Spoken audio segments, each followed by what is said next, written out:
Hello viewers. आइए इस video में हम जानते हैं हमारे बॉडी में जो स्पाइनल कॉर्ड है उसके बारे में। Spinal cord central nervous system या केंद्रीय तंत्रिका तंत्र का हिस्सा है। हमारे केंद्रीय तंत्रिका तंत्र में हमारा ब्रेन और स्पाइनल कॉर्ड ये दोनों ही आते हैं। और जिस तरह हमारा मस्तिष्क या हमारा ब्रेन सुरक्षित किया हुआ है, उसको प्रोटेक्शन दी हुई है स्कल से, हमारी खोपड़ी से, उसी तरह से हमारे स्पाइनल कॉर्ड को भी हड्डियों की संरचना से प्रोटेक्शन मिलती है, जिसे हम रीढ़ की हड्डी कहते हैं। रीढ़ की हड्डी के बीचों बीच ये स्पाइनल कॉर्ड होकर गुजरता है। स्पाइनल कॉर्ड के आकार प्रकार की बात करें तो इसकी लंबाई करीब 40 से 45 सेंटीमीटर होती है। ये सिलिंड्रिकल होता है, यानी पाइप नुमा होता है, स्ट्रॉ जैसा होता है। और आकार कैसा है इसका, या मोटाई कितनी है, तो आपकी जो छोटी उंगली है, हाथ की छोटी उंगली, बस इसी आकार का होता है, ऐसे ही गोलाकार लिए पाइप जैसी संरचना वाला, और इतनी ही मोटाई का लगभग ये होता है। लंबाई है 40 से 45 सेंटीमीटर। ये लगभग सफेद कलर का दिखता है, क्योंकि एक्सॉन्स जो होते हैं आपकी, इस पर माइलिन शीट चढ़ी होती है सफेद रंग की, वो इसका बाहरी हिस्सा बनाता है, और इसके अंदर ग्रे मैटर अंदरूनी हिस्से में होता है, जो कि अगर आप क्रॉस सेक्शन देखेंगे स्पाइनल कॉर्ड का तो आपको दिखाई देगा।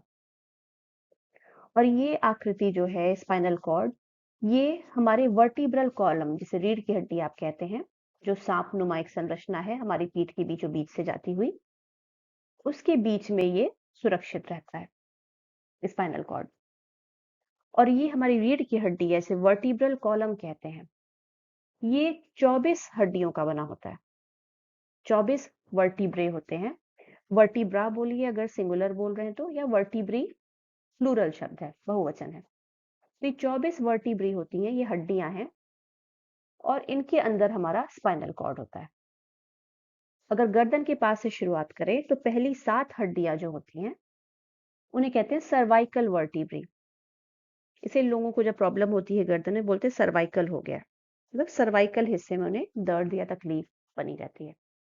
तो पहली 7 हड्डियां गर्दन से शुरू करते हुए हमारे सर के ठीक नीचे से गर्दन के हिस्से में पीछे 7 हड्डियां जो होती हैं पहली, उन्हें सर्वाइकल वर्टिब्री कहते हैं। उसके बाद की अगली 12 हड्डियां थोरैसिक वर्टिब्री कहलाती हैं, और फिर अगली 5 लंबर वर्टिब्री कहलाती हैं। ये वर्टिब्री जो हमारा स्पाइनल कॉर्ड है, उसको गर्दन से शुरू होते हुए हमारे छाती के हिस्से से होते हुए नीचे कमर तक के हिस्से में जो स्पाइनल कॉर्ड गया हुआ है, उसको प्रोटेक्ट करने के लिए है। कुछ जगहों पर ये वर्टिब्री अलग अलग नहीं है, बल्कि फ्यूज हो जाती हैं, मर्ज हो जाती हैं, एक दूसरे से बिल्कुल जुड़ी हुई हैं। ये हैं सैक्रल और कॉक्सीजियल वर्टिब्री। तो नीचे आप यहाँ पर चित्र में देख पा रहे हैं, सैक्रम है और कॉक्सिक्स है। इसका प्रोनाउंसिएशन है कॉक्सिक्स, यानी जो दो बीच में सी आ रहे हैं, एक का तो सी प्रोनाउंसिएशन है, दूसरे का एस वाला प्रोनाउंसिएशन है। तो सैक्रम हड्डी और कॉक्सिक्स हड्डी, या सैक्रल और कॉक्सीजियल वर्टिब्री जो है, ये दोनों फ्यूज्ड होती हैं। ये एक ही हड्डी जैसी दिखती हैं, पर दो अलग हड्डियां एक्चुअली होती हैं। ये फ्यूज्ड हैं। और ये पूरा हमारा जो वर्टिब्रल कॉलम है या रीढ़ की हड्डी है, इसके बीचों बीच एक सुरंग जैसा रास्ता गया होता है, एक स्पेस होती है, जिसे स्पाइनल फोरामेन कहते हैं। अगर एक हड्डी में जो छेद है या जगह है जहां से स्पाइनल कॉर्ड पास होता है उसकी बात करें तो बोलेंगे स्पाइनल फोरामेन। और कई सारे को एक साथ बोलेंगे, प्लूरल बोलेंगे यानी बहुवचन, तो स्पाइनल फोरामिना। प्लूरल में ये फोरामिना हो जाता है, फोरामेन से फोरामिना।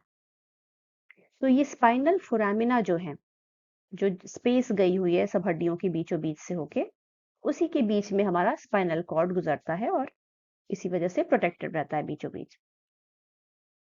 यहाँ पर ये ध्यान देने की बात है कि हमारी रीढ़ की हड्डी जो है, पूरी 24 हड्डियों की संरचना, इस पूरी लंबाई में स्पाइनल कॉर्ड नहीं होता। स्पाइनल कॉर्ड थोड़ा पहले ही रुक जाता है, और हड्डियां जो हैं हमारे रीढ़ की हड्डी में, वो ज्यादा दूर तक, ज्यादा नीचे तक जाती हैं। इसका कारण एक ये है कि स्पाइनल कॉर्ड जो हमारा है, वो जो ये 5 लंबर वर्टिब्री होती हैं, उसकी दूसरी हड्डी तक ही, सेकंड लंबर वर्टिब्री तक ही रुक जाता है।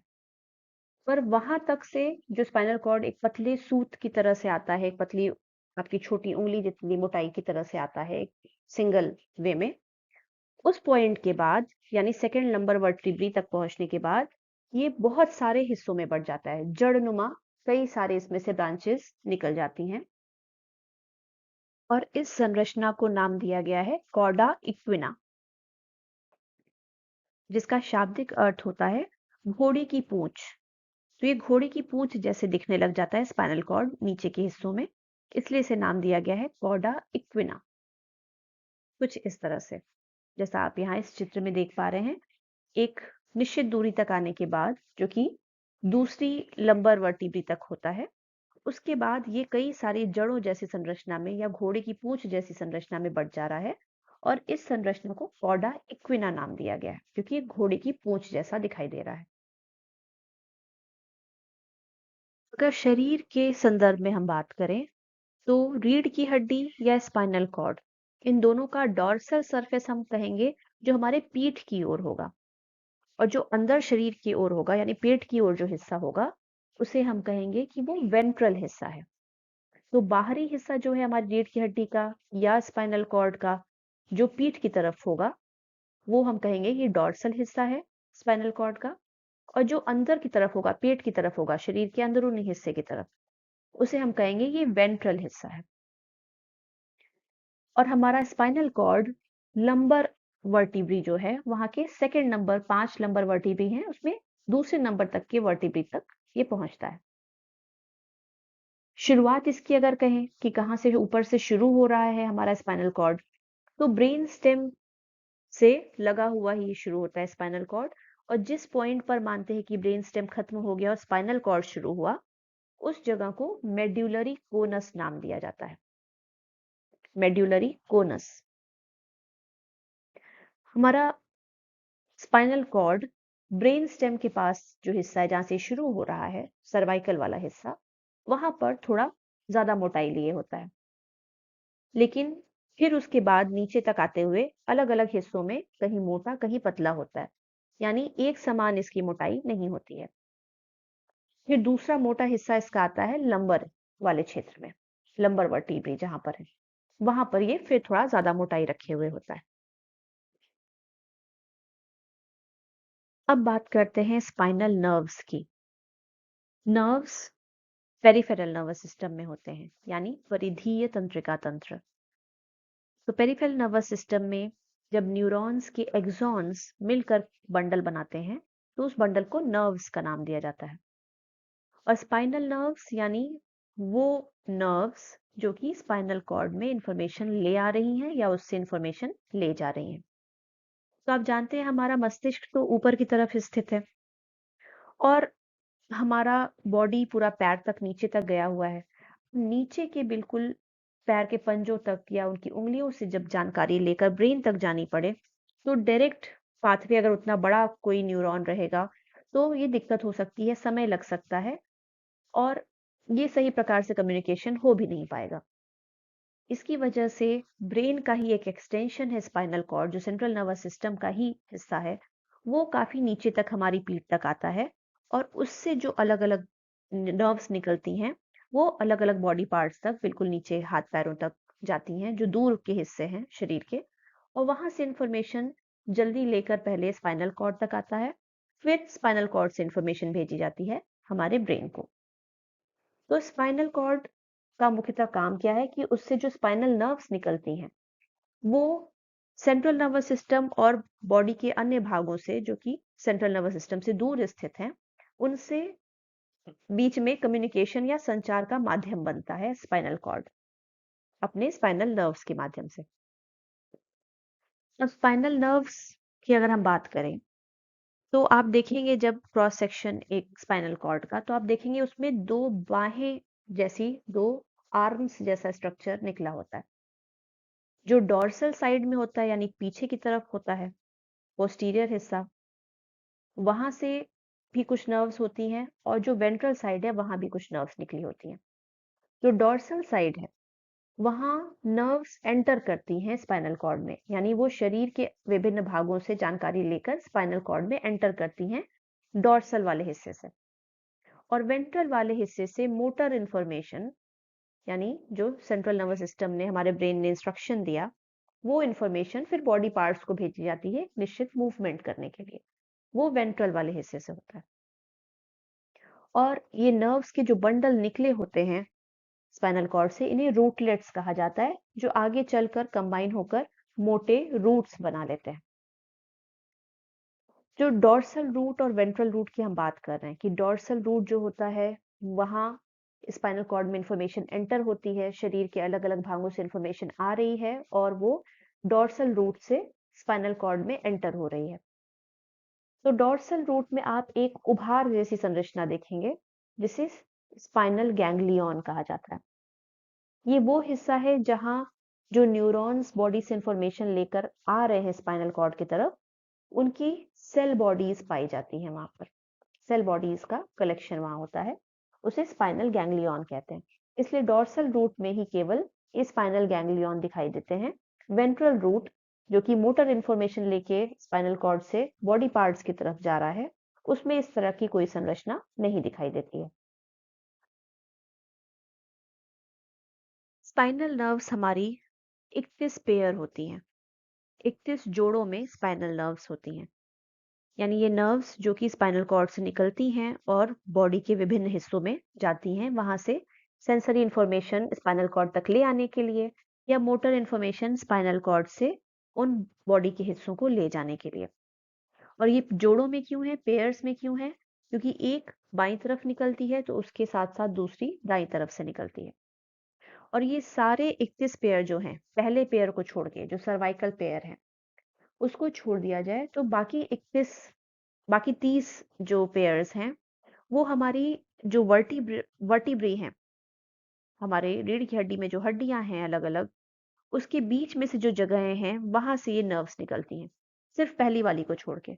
पहला जो है सर्वाइकल पेयर, वो दो हड्डियों के बीच की जगह से ना निकल के सबसे ऊपर वाली वर्टिब्रा जो होती है सर्वाइकल वर्टिब्रा में, पहली वाली C1, उसके ऊपर से निकलती है। जैसा आप यहाँ चित्र में दाईं तरफ कॉर्नर का जो चित्र है वहां देख पा रहे हैं कि हड्डियां अलग अलग दिखाई हुई हैं, उसमें से बीच में से जो गैप है, जो जगह है, वहां से ये नर्व्स निकल रही हैं, सिर्फ पहली वाली को छोड़ के। क्योंकि सर्वाइकल 1 C1 नर्व जो है, वो C1 वर्टिब्रा, या सर्वाइकल की जो 7 वर्टिब्रा होती है उसमें पहली वर्टिब्रा, तो C1 नंबर दिया गया, उसके ऊपर से निकल रही है। बाकी सब हड्डियों के बीच से निकलती हैं, सिर्फ पहला पेयर सीधे डायरेक्ट ऊपर से निकलता है। अब जिस तरह से रीढ़ की हड्डी को अलग अलग हिस्सों में बांटा गया है कि 7 सर्वाइकल वर्टिब्री हैं, 12 थोरैसिक वर्टिब्री हैं, 5 लंबर वर्टिब्री हैं, उसी तरह से ये स्पाइनल नर्व्स को भी हिस्सों में बांटा गया है। तो इसमें 12 पेयर होते हैं थोरैसिक स्पाइनल नर्व्स के, जो थोरैसिक वाले हिस्से से निकल रही हैं नर्व्स, तो उनका नाम थोरैसिक स्पाइनल नर्व्स हो गया। ये 12 जोड़े होती हैं। फिर 5 पेयर होते हैं लंबर स्पाइनल नर्व्स के, 8 पेयर होते हैं सर्वाइकल स्पाइनल नर्व्स के। 8 इसलिए क्योंकि 7 तो सर्वाइकल वाली हड्डियां ही हैं जिनके बीच बीच से निकल रहे हैं नर्व्स, और एक ऊपर से भी निकल रही है, पहली वाली पेयर, तो 8 पेयर ये हो गए। 5 पेयर होते हैं सैक्रल नर्व्स के, और एक पेयर मात्र होता है कॉक्सीजियल स्पाइनल नर्व का। अब जैसा बोला कि स्पाइनल कॉर्ड में इंफॉर्मेशन शरीर से आती भी है अलग अलग अंगों से, और फिर स्पाइनल कॉर्ड मोटर इंफॉर्मेशन शरीर के अन्य भागों को भेजता भी है। तो जो इंफॉर्मेशन लेकर आ रही हैं जो नर्व्स स्पाइनल कॉर्ड तक, वो सेंसरी नेचर की होंगी, क्योंकि सेंसरी इंफॉर्मेशन लेकर आ रही हैं शरीर के अंगों से। और जो इंफॉर्मेशन ले जा रही है, वो मोटर फाइबर्स होंगे। इन्हीं को एफरेंट और इफरेंट फाइबर्स भी कह सकते हैं। यानी स्पाइनल कॉर्ड के संदर्भ में जब हम बात कर रहे हैं, तो एफरेंट होगा approaching, A for afferent, A for approaching. तो स्पाइनल कॉर्ड को अप्रोच करने वाले जो फाइबर्स होंगे, वो कहे जाएंगे एफरेंट फाइबर्स। और ये सेंसरी नेचर के होंगे, क्योंकि शरीर से जो भी संवेदनाएं हो रही हैं, जो भी सेंसेशन हो रहा है, वो सारी इंफॉर्मेशन इन नर्व्स के द्वारा स्पाइनल कॉर्ड तक लाई जा रही है, यानी अप्रोच कर रही है स्पाइनल कॉर्ड को। और वहीं वो नर्व्स जो इन्फॉर्मेशन स्पाइनल कॉर्ड से दूर ले जा रही हैं, शरीर के भागों तक ले जा रही हैं, उसको कहेंगे efferent fibres. E for efferent, E for escape, दूर जाने वाली, भागने वाली वहां से। तो वो इफरेंट फाइबर जो होंगी वो मोटर नेचर की होंगी। तो हमारे स्पाइनल कॉर्ड में बाहरी तरफ तो व्हाइट मैटर होता है, लेकिन अंदर के हिस्से में ग्रे मैटर होता है। और ये ग्रे मैटर पूरी लंबाई में होता है स्पाइनल कॉर्ड के। और इस ग्रे मैटर के ही बीचों बीच जो जगह गई हुई है, एक थोड़ा सा गैप होता है, एक नली जैसी पतली सी रहेगी, जिसे सेंट्रल कैनाल का नाम दिया जाता है। तो इसको समझने में कंफ्यूजन ना हो इसलिए एक बार फिर बता दूं, आपकी रीढ़ की हड्डी जो है पूरी संरचना, उसके बीच में भी एक छेद जैसा या नली जैसी संरचना पूरे में गई होती है, जिसके बीच में स्पाइनल कॉर्ड जाता है। पर स्पाइनल कॉर्ड के बीच में भी एक नली होती है, खाली जगह होती है, जिसे सेंट्रल कैनाल का नाम देते हैं। ये सेंट्रल कैनाल स्पाइनल कॉर्ड की पूरी लंबाई तक होता है, लेकिन कॉर्डा इक्विना के पहले ये रुक जाता है। और ऊपर ये काफी ऊपर तक जाता है, ब्रेन के वेंट्रिकुलर सिस्टम तक जाता है। तो आप जानते हैं ब्रेन में वेंट्रिकल्स हैं, lateral ventricles, third ventricle, fourth ventricle, जिसमें सेरिब्रोस्पाइनल फ्लूइड घूमता रहता है, जो कि ब्रेन को प्रोटेक्शन देता है, झटकों से बचाता है। क्योंकि स्पाइनल कॉर्ड भी सेंट्रल नर्वस सिस्टम का पार्ट है, उसे भी प्रोटेक्शन की जरूरत है। तो ये सेंट्रल कैनाल जो है, इसमें भी सेरिब्रोस्पाइनल फ्लूइड घूमता रहता है।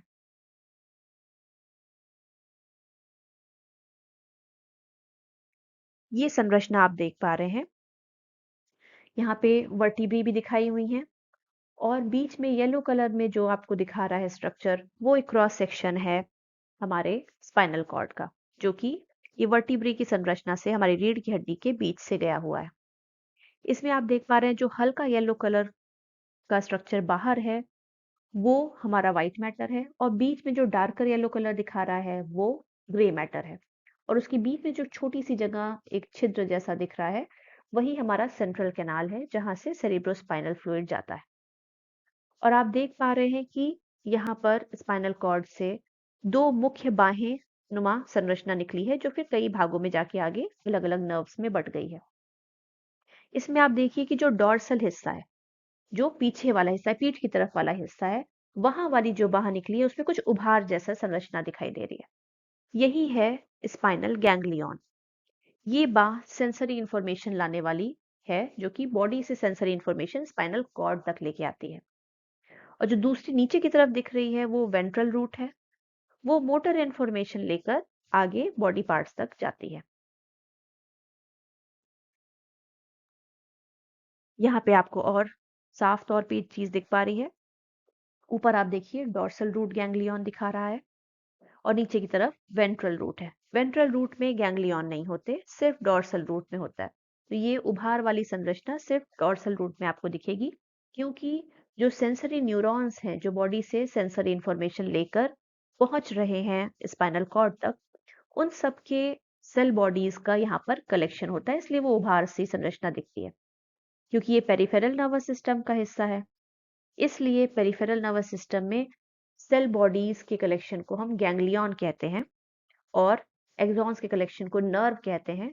इसलिए ये सारी स्पाइनल नर्व्स होती हैं, और यहाँ सेल बॉडीज का जो कलेक्शन है उसको गैंग्लियन कह रहे हैं। और ये गैंग्लियन डॉर्सल रूट में है, इसलिए नाम हो गया डॉर्सल रूट गैंग्लियन। तो इसे आप समझ सकते हैं कि जो ऊपरी हिस्सा आप देख रहे हैं स्पाइनल कॉर्ड का, ये पीठ की तरफ वाला हिस्सा है, डॉर्सल हिस्सा। और जो ये नीचे की तरफ का हिस्सा देख रहे हैं, ये अंदर पेट की तरफ रहने वाला हिस्सा है। और यहाँ दाईं ओर आप देख रहे हैं, दिखा रहा है कैसे सेंसरी इंफॉर्मेशन आ रही है, या afferent information approaching spinal cord, वो अंदर आ रही है स्पाइनल कॉर्ड के। और कैसे मोटर इंफॉर्मेशन या इफरेंट सिग्नल्स मसल्स और ग्लैंड्स को जा रहे हैं वेंट्रल रूट से। ये एक असली शरीर का स्पाइनल कॉर्ड आपको दिख रहा है। और जैसा आप यहाँ देख पा रहे हैं, डॉर्सल रूट भी दिख रहा है आपको, वेंट्रल रूट भी दिख रहा है। डॉर्सल रूट नीचे की तरफ दिखाई दे रहा है, वेंट्रल ऊपर की तरफ दिखाई दे रहा है, जिससे आप समझ सकते हैं कि ये स्पाइनल कॉर्ड हम पीठ की तरफ से नहीं बल्कि पेट की तरफ से देख रहे हैं। मतलब सामने से कट करके, पेट की तरफ से कट करके अंदर से देखा जा रहा है, इसीलिए वेंट्रल रूट ऊपर दिखाई दे रही है, डॉर्सल रूट नीचे की तरफ से दिखाई दे रही है।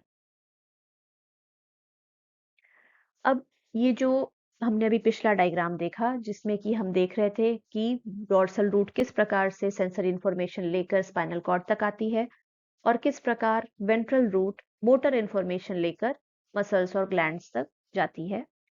तो हमारा जो स्पाइनल कॉर्ड है, इसमें ये सेंसरी इंफॉर्मेशन जहां एंटर कर रही है और मोटर इंफॉर्मेशन जहां से निकल रही है डॉर्सल और वेंट्रल रूट के द्वारा क्रमशः, इन दोनों के बीच में भी कनेक्शन होते हैं।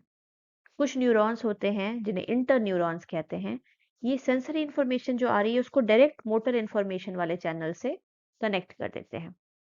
इनको स्पाइनल इंटर न्यूरॉन्स कहा जाता है और इनका भी अपना एक रोल है स्पाइनल कॉर्ड की एक बहुत मुख्य फंक्शन में, जो अभी हम थोड़ी देर में देखेंगे।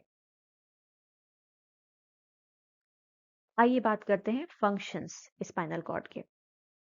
तो स्पाइनल कॉर्ड एक पैसेज है, एक माध्यम है, एक रास्ता है ब्रेन को बाकी के शरीर से जोड़ने का। ये इंफॉर्मेशन भेजता है, मोटर संबंधी इंफॉर्मेशन भेजता है, मोटर कॉर्टेक्स से जो आने वाली इंफॉर्मेशन है ब्रेन से उसको बॉडी के मसल्स तक भेजता है। और जो सेंसरी इंफॉर्मेशन आ रही है बॉडी से, अन्य भागों से, पैर से, हाथ से, अन्य हिस्सों से, उसको लेकर ये ब्रेन के सही डायरेक्शन में जहां जाना है, जिस तरह की सेंसरी इंफॉर्मेशन है वहां पर भेजता है। तो ये बॉडी के कई सारे इनवॉलेंट्री या ऑटोनॉमिक फंक्शंस जो होते हैं उनको भी नियंत्रित करता है। जैसे ब्रीदिंग रेट, आपकी सांस जो ले रहे हैं आप, लंग्स का फंक्शन जो है ये कंट्रोल करता है। आपकी हार्ट बीट कंट्रोल करता है। ब्लैडर और बॉवेल फंक्शन जो आपका है, इसको भी स्पाइनल कॉर्ड कंट्रोल करता है। जो इनवॉलेंट्री फंक्शंस आपकी बॉडी के हैं, मुख्य इनवॉलेंट्री फंक्शंस, उसको स्पाइनल कॉर्ड ही कंट्रोल करता है। दूसरा बहुत मुख्य काम जो है स्पाइनल कॉर्ड का, वो है रिफ्लेक्सेस। रिफ्लेक्स एक्शंस जो आपके होते हैं, जिसके लिए सोचना नहीं पड़ता, वो बहुत तुरंत वो एक्शंस होते हैं जिन्हें रिफ्लेक्स एक्शंस कहा जाता है। और ये सर्वाइवल मैकेनिज्म होते हैं। बॉडी अगर खतरे में हो, जान को खतरा हो, कोई हानि पहुंच सकती हो शरीर को, तो उससे बचाने के लिए तुरंत ये चीजें होती हैं। हालांकि न्यूरॉन्स का कम्युनिकेशन तो बहुत तेज होता है, एक सेकंड भी नहीं लगता कि इंफॉर्मेशन ब्रेन तक जाए और वहां से फिर बॉडी पार्ट को सूचना मिल जाए कि क्या एक्टिविटी करनी है। लेकिन फिर भी कुछ ऐसे समय भी आ सकता है, कोई ऐसी परिस्थिति भी आ सकती है जहां उतना समय भी ज्यादा हो जाएगा और नुकसान हो जाएगा उतनी देर में शरीर को। उस केस में रिफ्लेक्सेस काम करते हैं। जैसे आपका हाथ गलती से अगर गर्म आयरन से टच कर गया, तुरंत आप हाथ हटा लेते हैं, रिफ्लेक्स एक्शन होता है तुरंत। ये स्पाइनल कॉर्ड अपने स्तर पर ही मैनेज कर लेता है। यानी ये आपके शरीर से, जो आपकी स्किन से इंफॉर्मेशन पहले स्पाइनल कॉर्ड तक पहुंची डॉर्सल रूट के थ्रू, वो इंफॉर्मेशन स्पाइनल कॉर्ड ने ब्रेन को भेजकर फिर ब्रेन से इंफॉर्मेशन लेकर वेंट्रल रूट के माध्यम से फिर उंगली को इंफॉर्मेशन भेजे कि उंगली दूर हटे वहां से, उस गर्म सरफेस से। इतनी प्रक्रिया नहीं हुई। यहाँ पर क्या होगा कि जो आपकी इंफॉर्मेशन गर्मी की उंगलियों से होकर स्पाइनल कॉर्ड को पहुंची, स्पाइनल कॉर्ड में सेंसरी इंफॉर्मेशन आई और उस डॉर्सल रूट से जो सेंसरी इंफॉर्मेशन आई, बीच में इंटर न्यूरॉन होगा जो इस इंफॉर्मेशन को डायरेक्ट मोटर रूट से या वेंट्रल रूट से कनेक्ट कर देगा और सीधे इंफॉर्मेशन स्पाइनल कॉर्ड भेज देगा कि हाथ हटा लेना है। तो ये इस तरह के जो रिफ्लेक्सेस होते हैं, और भी कई तरह के शरीर में रिफ्लेक्स है। कुछ गलती से आपके सांस की नली में चला जाता है तो आपको छींक आने लगती है। गले में कुछ फंस जाता है आपके, तुरंत आपको कॉफिंग शुरू हो जाती है। आंखों में कुछ चला गया, तुरंत आंखों में पानी आने लगता है। ये सब रिफ्लेक्सेस हैं। ये सारे रिफ्लेक्सेस स्पाइनल कॉर्ड अपने लेवल पर ही मैनेज कर लेता है, क्योंकि इतना भी समय नहीं होता कि इंफॉर्मेशन ब्रेन तक पहुंचाई जाए, फिर उसके सिग्नल का वेट किया जाए और फिर एक्शन लिया जाए। तो इस तरह के रिफ्लेक्सेस में स्पाइनल कॉर्ड की बहुत ही महत्वपूर्ण भूमिका होती है। साथ ही कुछ हाल के शोध बताते हैं कि स्पाइनल कॉर्ड में सेंट्रल पैटर्न जनरेटर्स होते हैं। ये इंटरन्यूरॉन्स ही हैं जिनको ये नाम दिया गया है सेंट्रल पैटर्न जनरेटर्स, जो कि शरीर में रिदमिक मूवमेंट जो हो रहे हैं, एक सर्टेन तारतम्य के साथ जो मूवमेंट हो रहा है, एक रिपीटेड मूवमेंट हो रहा है, एक रिदम में कोई मूवमेंट हो रहा है, उसको कंट्रोल करने में ये इंटरन्यूरॉन्स भूमिका निभाते हैं। अब बात कर लें कि स्पाइनल कॉर्ड में अगर चोट लग जाए, इंजरी हो जाए, तो क्या होगा। तो स्पाइनल कॉर्ड के अगर किसी भी हिस्से में डैमेज हो तो परमानेंट परिणाम हो सकते हैं, लाइफ लॉन्ग डैमेज हो सकता है, नॉर्मल फंक्शनिंग प्रभावित हो सकती है। खासकर स्पाइनल कॉर्ड के जिस हिस्से में डैमेज होगा उसके नीचे के हिस्से में समस्या आने लगेगी, क्योंकि नीचे से इंफॉर्मेशन अब ऊपर सेंट्रल नर्वस सिस्टम तक नहीं जा पा रही है, डिस्कनेक्ट हो गई है वहां पर। तो काफी लॉन्ग टर्म चेंजेस देखे जाते हैं स्पाइनल कॉर्ड में डैमेज होने से। शरीर में जिस हिस्से में इफेक्ट हुआ है उसके नीचे का जो हिस्सा होगा उसमें की स्ट्रेंथ, बॉडी का पॉस्चर, रिफ्लेक्सेस, ये सारे प्रभावित होते हैं। ये निर्भर करता है कि जो चोट है वो किस हिस्से में है स्पाइनल कॉर्ड के और कितनी गहरी है। उससे समझ में आएगा कि किस प्रकार के विशिष्ट लक्षण देखने में आएंगे। अगर किसी को पूरी इंजरी हो जाए स्पाइनल कॉर्ड की एक निश्चित जगह पर, तो उसके नीचे का कोई भी बॉडी का पार्ट जो उसके नीचे से निकलने वाले स्पाइनल नर्व्स कंट्रोल करते थे, वो सारे फंक्शंस खत्म हो जाएंगे। इसीलिए पैरालिसिस अक्सर हो जाता है स्पाइनल कॉर्ड में इंजरी होने से, अगर कंप्लीट इंजरी हो गई है तो।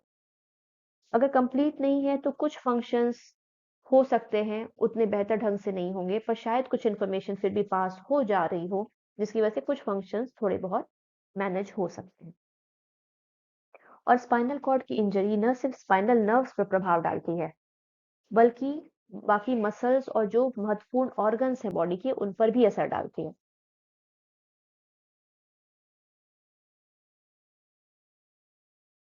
स्पाइनल कॉर्ड में डैमेज होने से जो सबसे प्रमुख लक्षण आता है वो है पैरालिसिस का या लकवा। ये दो प्रकार के हो सकते हैं, टेट्राप्लेजिक या पैराप्लेजिक, यानी टेट्राप्लेजिक पैरालिसिस और पैराप्लेजिक पैरालिसिस, या कहें टेट्राप्लेजिया और पैराप्लेजिया। टेट्राप्लेजिया जैसा नाम से पता चल रहा है, टेट्रा मतलब होता है चार, ट्राई यानी तीन, टेट्रा यानी चार, और प्लेजिया मतलब पैरालिसिस। तो टेट्राप्लेजिया वो पैरालिसिस होती है जो कि ऐसे जगह पर स्पाइनल कॉर्ड में डैमेज होने से होगी जिसकी वजह से आपके दोनों हाथ और दोनों पैर यानी चारों लिम्स आपके जो हैं, यहाँ पे पार्शियल या टोटल लॉस हो जाएगा सेंसेशन का। पैराप्लेजिया में क्या है कि पैराप्लेजिया यानी स्पाइनल कॉर्ड में डैमेज ऐसी जगह पे हुआ है जिसकी वजह से सिर्फ आपके जो पैरालिसिस हो रही है वो नीचे के हिस्से में रहेगी, यानी कमर और पैर के हिस्सों में रहेगी, आपके हाथ इफेक्ट नहीं होंगे। तो पैराप्लेजिया नीचे के हिस्से में होती है, उसमें हाथ इफेक्ट नहीं होते, पर टेट्राप्लेजिया में चारों आपके हाथ पैर इफेक्ट होते हैं, वहां पैरालिसिस हो जाती है। अब इनकी वजह से आप हाथ पैर अपनी मर्जी से मूव नहीं कर पाएंगे, आपको संवेदनाएं नहीं महसूस होंगी इन हिस्सों में जो अफेक्टेड एरियाज हैं, रिफ्लेक्सेस बहुत ही देर से होंगे या बहुत ज्यादा बड़े होंगे, सेक्सुअल फंक्शंस में भी प्रॉब्लम होगी, बहुत तेज दर्द आपको महसूस हो सकता है क्योंकि नर्व फाइबर्स डैमेज हो गए, उसकी वजह से तेज दर्द बना रह सकता है। और जो आपके रिफ्लेक्सेस हैं वो प्रभावित होते हैं, जिसकी वजह से सांसें आपकी तेज चलती हैं, आप गहरी सांसें नहीं ले पाते, कॉफिंग होती रह सकती है, खांसी आती रह सकती है, और मसल्स में भी कुछ झटकेदार मूवमेंट आपको पता चलेगा, स्पैज्म होता रहता है। तो इस तरह के लक्षण आते हैं अगर स्पाइनल कॉर्ड में डैमेज हो जाए। तो इस वीडियो में हमने जाना कि स्पाइनल कॉर्ड की संरचना क्या है, इसकी स्थिति क्या है, इसका लोकेशन कहाँ है हमारी रीढ़ की हड्डी के बीच में, और मुख्य फंक्शंस क्या होते हैं, और डैमेज होने से किस तरह के लक्षण देखने में आते हैं। धन्यवाद।